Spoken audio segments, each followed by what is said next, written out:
Здравствуйте, мои дорогие любители Хроник Хаоса. Сегодня я вам расскажу про лучшую на данный момент сочетание героев в игре. Сегодня, напомню, 25 мая 2020 года. И это так называемые олени, они же близнецы, а если по-простому, то это Ларс и Криста. Это сочетание волшебников сейчас является абсолютно лучшей пачкой героев. И я расскажу. Начнем с Ларса. Как мы помним из предыдущих видео, чтобы оценить героя, нужно, во-первых, понять, насколько у него полезные способности, во-вторых, понять, насколько у него полезны артефакты, и в-третьих, собственно говоря, понять, насколько хорошо он сочетается с другими героями. Начнем со способностей. И пойдем с четвертой способности Ларса, которая называется проводимость. Она очень хороша, потому что она дает классную синергию ему.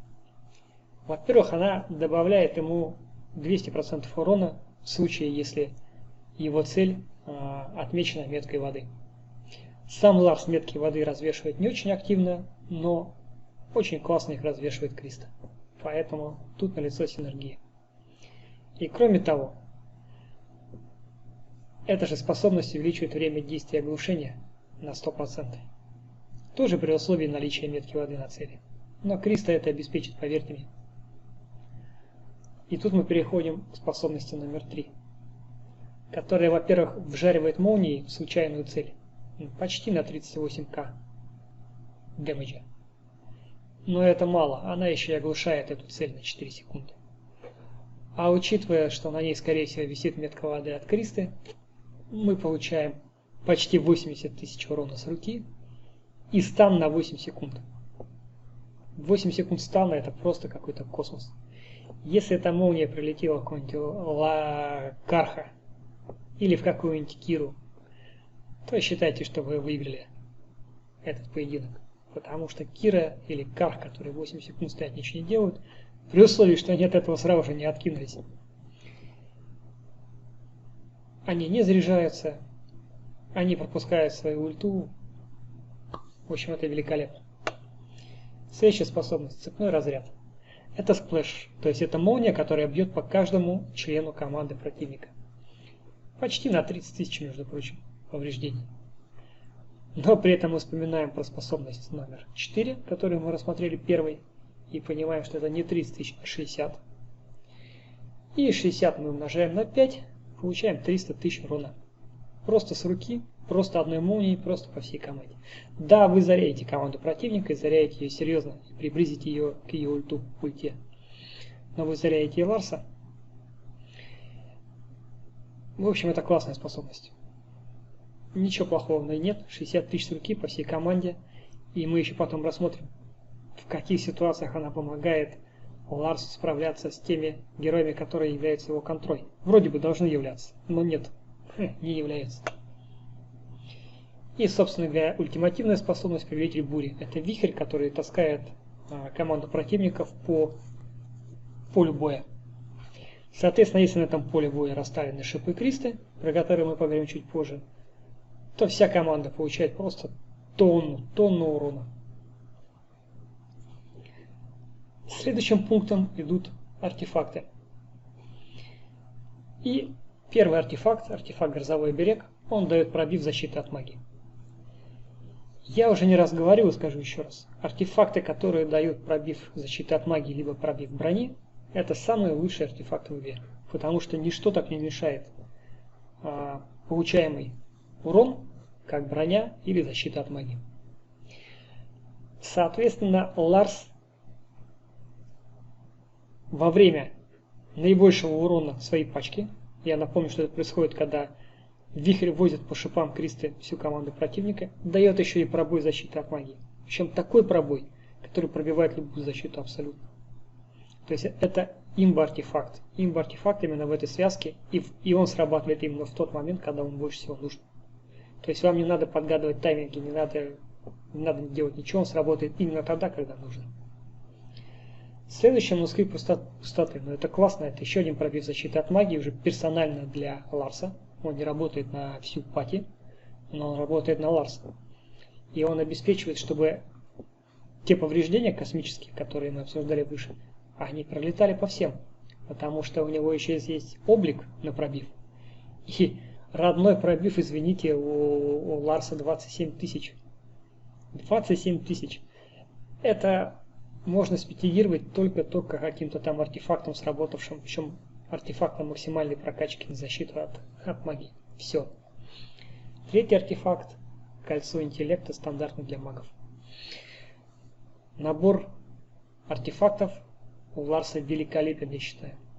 Так же, как и набор обликов. Облики у него все, которые нужны магу. Пробив защиты от магии, магическая атака, интеллект. Он великолепен. Рассмотрим Кристу.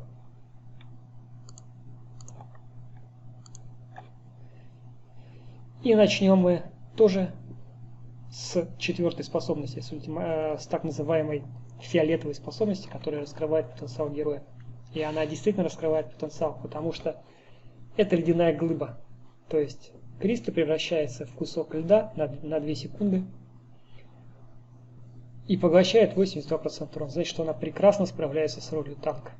Просто она постоянно находится в этом кристалле. Ее очень трудно быстро расковырять. Ее можно ставить против Исмаила, ее можно ставить против Карха, ее можно ставить против Киры. Никаких проблем. Она танчит. Следующая способность – это иглы холода. Собственно, это та способность, вокруг которой строится вся пачка. На поле боя появляются колючки, и Ларс, кстати, не только Ларс может наносить повреждения. Повреждения наносятся абсолютно от любого перемещения. Но Ларс прекрасно по ним таскает. И поэтому это отличная способность. Кроме того, после того, как они растаяли, они еще и вешают метку воды. Хотя после этого уже... Это если не совпал вихрь и колючки. Враги останутся все под меткой воды. Морозные цепи. Морозные цепи, это опять же, во-первых, снижается магическая защита на 4800, что очень неплохо. Очень неплохо. Плюс опять накладывается метка воды на всю команду противника. Прекрасно. И ледяная кара. Ледяная кара это просто там АОЕ урон на 24 тысячи, немножко подзарядить команду противника. Ну, не хорошо, не плохо. Нормальная способность. Как у любого танка, ничего особенного по большому счету. Сама ульта не представляет. А теперь посмотрим на артефакты. Во-первых, первый артефакт дает всей команде магическую атаку, что логично, ведь уже весь необходимый пробой нам дал артефакт Ларса. Собственно, зачем? Поэтому она даст магическую атаку. Именно то, что нужно в этот момент. Второй артефакт тоже великолепен. Мы же помним, что у нее одна из основных ролей это танк. Поэтому он поднимает и здоровье, а также поднимает и магическую атаку, как магу. Это супер. Это просто здорово. И стандартный артефакт мага, кольцо интеллекта. Опять же, то, что нужно. По обликам у нее тоже все хорошо. У нее интеллект, магическая атака и броня. Отлично. Теперь мы поговорим, как обычно, стандартно размышляют люди, когда пытаются законтрить эту связку Кристу и Ларса. Ну, во-первых, все пытаются поставить Корнелиуса. А я вам сейчас так скажу, что Корнелиус, на мой взгляд, абсолютно бесполезен против этой пачки, против Ларса и Криста. Я объясню почему. Ну, во-первых, ультимативная способность Корнелиуса – гранит науки. Как нам кажется, она должна влупить в Ларса и просто его убить ваншотом, одним ударом. Это действительно так, если Корнелиус стреляет в Ларса. Но очень легко сделать так, чтобы Корнелиус стрелял не в Ларса, а стрелял в Кристу, которая все это переживет в ледяной глыбе. Для этого надо просто, чтобы интеллект Криста был чуть-чуть повыше, чем интеллект Ларса. Поэтому следите, пожалуйста, за тем, чтобы интеллект Криста был всегда чуть-чуть выше, чем интеллект Ларса. Второе. Защита Корнелиуса. Защитный купол, который он накладывает. Давайте посмотрим на него. Значит, защитный купол Корнелиуса дает магическую защиту на 24 тысячи с половиной. Пробой от артефакта Ларса, как мы знаем, на максимальной прокачке составляет 32 тысячи. То есть этот купол просто не сработает. Он, конечно, сработает там в сочетании с артефактом Корнелиуса, но артефакт Корнелиуса мы не знаем, когда висит.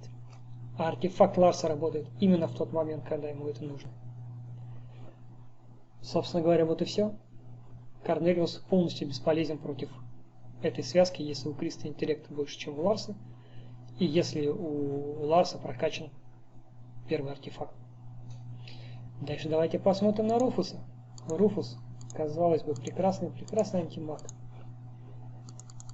И он должен с ними справляться. Но у Руфуса тоже возникнут трудности. Понятно, что начнем сразу с плохого, что Руфуса надо будет чем-то убить. Потому что магией его не убьешь. Поэтому, когда вы видите Руфуса в защите, можно подумать, чтобы его атаковать не Ларсом и Кристой, а кем-то другим. Но не потому, что они не справятся со всей пачкой. Они справятся со всей пачкой, но могут не справиться с Руфусом. Он не умирает от магии. По нему нужно нести физический урон. Либо как-то запретить ему выздороветь. Ну, давайте посмотрим.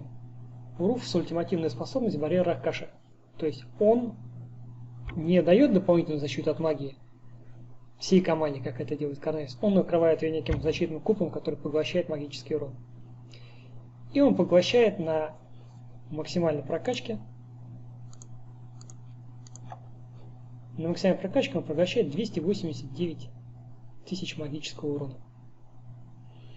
Ну, хорошо, он будет еще под щитом Раккаши. Это все сделает. Там будет побольше. Поэтому, конечно, изрядную долю урона он сожрет. Но какой урон это будет?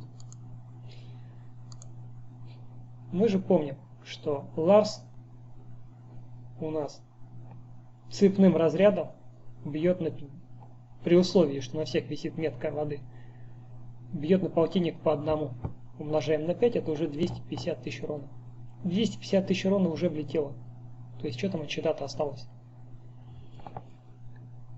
Дальше ему жарит урона молнии.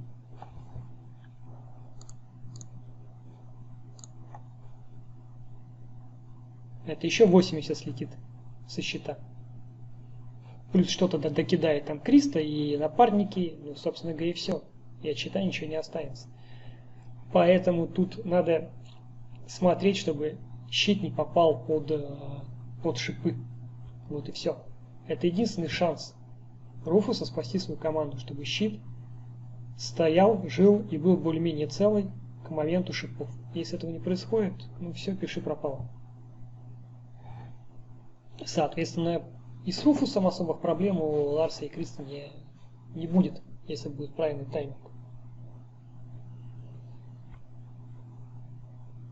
Итого, великолепная пачка просто с космическим бурстовым уроном. Не нужно сильно гадать с таймингами. А с таймингами не нужно сильно гадать, потому что еще в атаке на какой-нибудь ВГ или МВГ у вас есть еще один чит. Вы можете отключить авто и поставить игру руками. В этом случае, в случае игры руками, вы подождете, вы не будете сразу жать ульту Ларсу. Подождете, когда Криста поставит свои шипы, и в этот момент нажмете ульту Ларсу. То есть вам не придется подгадывать время. Тут я, конечно, не могу не обойтись без лирического отступления, как в Гугле. Потому что, на мой взгляд, вот это вот ручное управление героями, оно неправильно, его надо из игры убирать. Во-первых, потому что в игре и так нет защиты, и так пачку в атаку проще подобрать, чем поставить в защиту такую пачку, которая справится со всем. Во-вторых, если ты даешь играть атакующим руками, защищающийся тоже должен вроде как играть руками, но такой возможности нет. Ну и в-третьих, собственно говоря, на мой взгляд, суть игры это в том, чтобы подобрать пачку таким образом, чтобы они в автоматическом режиме у них все срослось правильно. Тайминги, урон вовремя и так далее, и так далее. Вот в этом основной кайф игры. Но как бы сейчас мы имеем то, что имеем, и соответственно у оленя есть еще и такое нечестное преимущество, как игра руками. Есть одна опасность, конечно, в принципе, Ларс танковатый и может случайно что-нибудь ласты склеить до того, как вы прожмете ульту. Ну, тут уж ничего не сделаешь. Если уж мы заговорили о минусах, то еще один минус – это то, что они дорогие в прокачке. Во-первых, вы сможете камни душ на них собирать только в конце, когда пройдете всю кампанию. Ну, либо вам придется открыть очень много сундуков.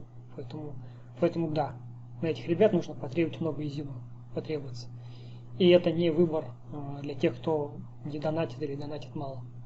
Но те, кто донатит, могут смело брать Ларса и Кристу. Второй минус такой гипотетический характер носит. Дело в том, что мета меняется, и тех, кто был имбалансной имбой, потихонечку нерфят, то есть ухудшают, и они больше не находятся на пике. Например, так было с Исмаилом, так сделали с Кархом, так сейчас делают с Кирой. Следующий в этом списке это Ларс Криста. Поэтому через полгодика они, конечно, чуть-чуть свои позиции, скорее всего, сдадут. Их подкрутят, им ведут контргерои и сделают что-то такое. Больше других минусов я, честно говоря, не вижу вообще никаких. Теперь надо подумать, как собрать с ними пачку в целом. То есть двух персонажей мы знаем, еще надо подобрать 3. Ну, во-первых, если мы собираем пачку, значит, мы собираем пачку защиты. То есть мы что-то поставим на ВГ, или там что-то смотрим поставить на МВГ, или на арену, или на Гранд Арену. Соответственно, чем обычно атакуют Ларса и Криста? Обычно, конечно, это Карх. Скорее всего, потому что только Карх может точно так же ультануть, точно так же нанести море урона, и он это может сделать чуть-чуть пораньше, чем Ларс. И вот в этом, собственно, секрет успеха Карха, почему он может убить оленей. И поэтому Карху для этого ставят, например, Йоргена, чтобы он замедлил, какой-нибудь контроль, обязательно Астарота, чтобы он Карха воскресил, он все-таки утонул, и вот вокруг этого все крутится. Как этому можно противостоять? Соответственно, у нас есть танк в виде Кристы, у нас есть Ларс, кого мы добавляем? Мы добавим, конечно, Йоргена. К тому же это, насколько я помню, их старший брат. И без него как-то грустно в любой пачке в мобилке. И он замедлит пачку противника. И он даст время Ларсу набрать энергию. Он повесит, в конце концов, защитный щит. То есть, это Йорген. Дальше в идеале бы нам надо кого-то поставить сзади против Джул. Тогда это бабка. Соответственно, ну и просто чтобы похилить и ускорить и так далее. Соответственно, 4-й персонаж это бабка. А 5-й персонаж, ну это может быть какой-нибудь танк.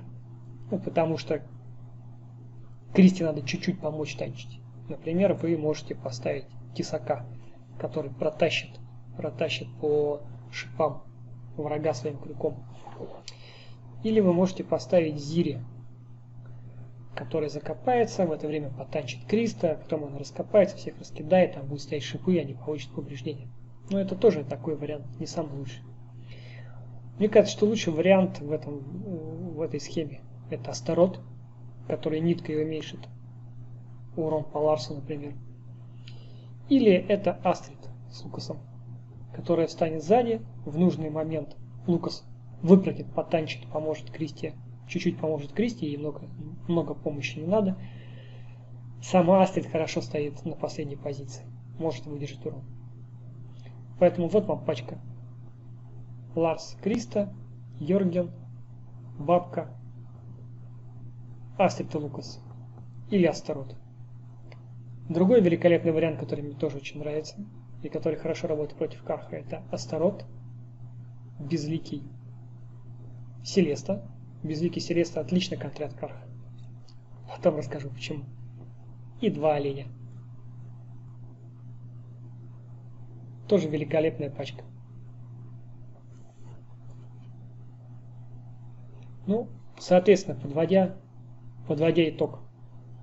На данный момент олени это самая лучшая пачка. Когда вы ее качаете, следите, чтобы интеллект Криста всегда был выше интеллекта Ларса, потому что иначе Корнелиус будет убивать Ларса. И третье, они, конечно, лучше всего работают на топ прокачке. Потому что им Ларсу надо замаксить первый артефакт, чтобы он гарантированно пробивал любую защиту, например, того же Корнелиуса. Да и второй тоже надо максить. Вот. То же самое в отношении Криста. Кристи можно первый артефакт не максить. Максить второй, третий. Все. Донатьте, вливайте в Ларса Кристу, пишите свои комментарии под данным видео, готов их учитывать, интересно читать. Подписывайтесь. До встречи в Хрониках Хаоса. Пока-пока.